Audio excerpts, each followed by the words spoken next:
Alrighty, let's move on. Our next game we have Houston 30 at over Cincy 27. That was a hell of a game there. I did not see that coming. These two actually, I'm surprised these weren't much bigger games if you read the yardage totals, but they threw some interceptions. Stroud was 21 fantasy points on 356, 1 and 1. Burrow had 27 fantasy points, 347 yards, 2 touchdowns, 2 interceptions. So the extra touchdown helped Burrow. The interception, like I was expecting, watching that game, both throwing for almost 350. I expected these two to both be over 30. Having said that, I'd be willing to bet these two are probably top 5 quarterbacks in this week. But Yeah. the running backs, it was a Devin Singletary day. 30 carries for 150 yards and a touchdown. If you listen to us in the pregame, the sit start, you're welcome. He was pretty damn good. I'll get to those comments in a second. He had 26 points. Joe Mixon had 11 for 46 and 1. The touchdown saved his day. No other running back was any good. Noah Brown had 7 for 172 and 25 fantasy points. Tank Dell had 6 for 56 and 1 touchdown for 19 points. Chase had 5 for 124 and a touchdown for 26. There's some big numbers here on the receivers. Tyler Boyd had 8 for 117. Trenton Irwin was even, decent. 2 for 54 and a touchdown saving the day. Tight ends were both average. 4 for 71 for Schultz for 13 points. 6 for 33 for Tanner Hudson and 12 points. Sleeper does not have an up-to-date kicker. I know they started a kicker. I can't remember. I was going to say. It's not Fairbairn. And I know it's somebody else. It was Amendola. He kicked the game winner. And they don't even they don't even fucking put him on here. Gotta love it. So I don't know what Amendola did. He hit the game winner, I can tell you that. McPherson was okay for 11 points. Houston's D was good off the 2 interceptions and 4 sacks. They put up 12. The Bengals were, they didn't kill you, but they weren't good. 1 interception and 8.5 points. Before I ask you how you feel about that, let's get into where these. I'm up by 4 right now because Dotson put up a dud. Yeah, he does that. He has Josh Allen, and I have Devontae. Do I win? No, you do not. I don't think so.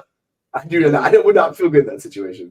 I would love it if you won because in my big league, the one player I have left is Javonte Williams. So if Javonte Williams is able to outscore Josh Allen, I'm cheering for you because I would love Javonte Williams to put up a big game. But Van Allen's a monster. It's tough. It's real tough. That deck is I would say, okay, if you were up 40 and it was Javonte against Josh Allen, you got a chance. But 4. Yeah, I feel a lot better. 4's not great.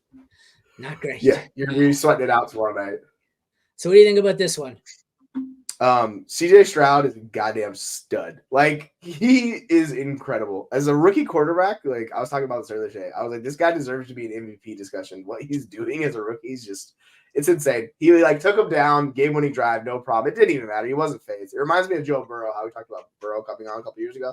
The same stuff. Like, it's just not phased at all, could do it all, just hits all the throws, and, man, when you need a play, he makes it. So, I love seeing that.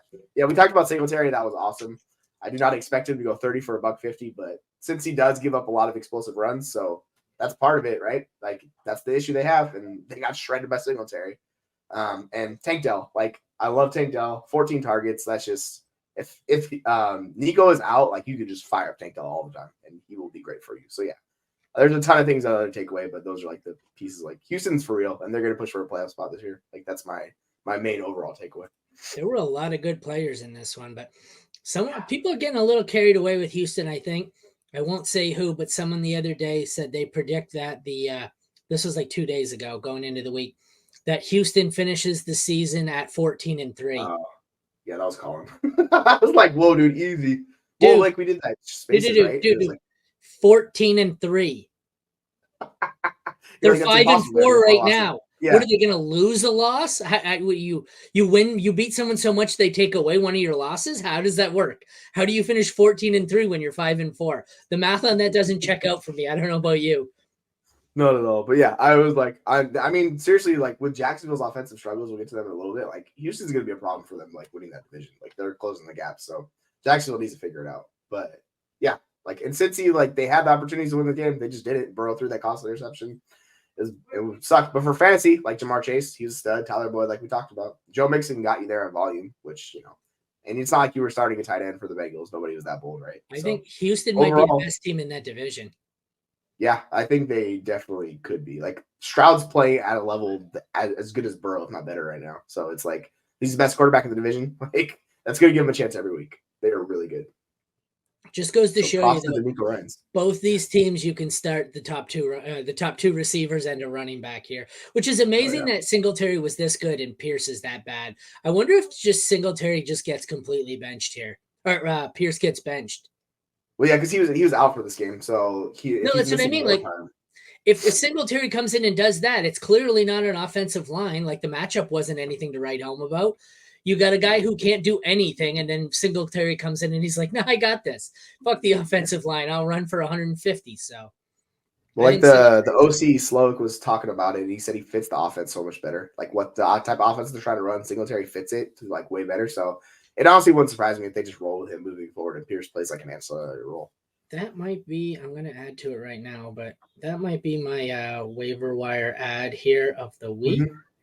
I'm going to add that for my article. I like to do that when we come up with one. I'm like, I don't mind that at all. I think I'll be adding Singletary as my waiver ad of the week.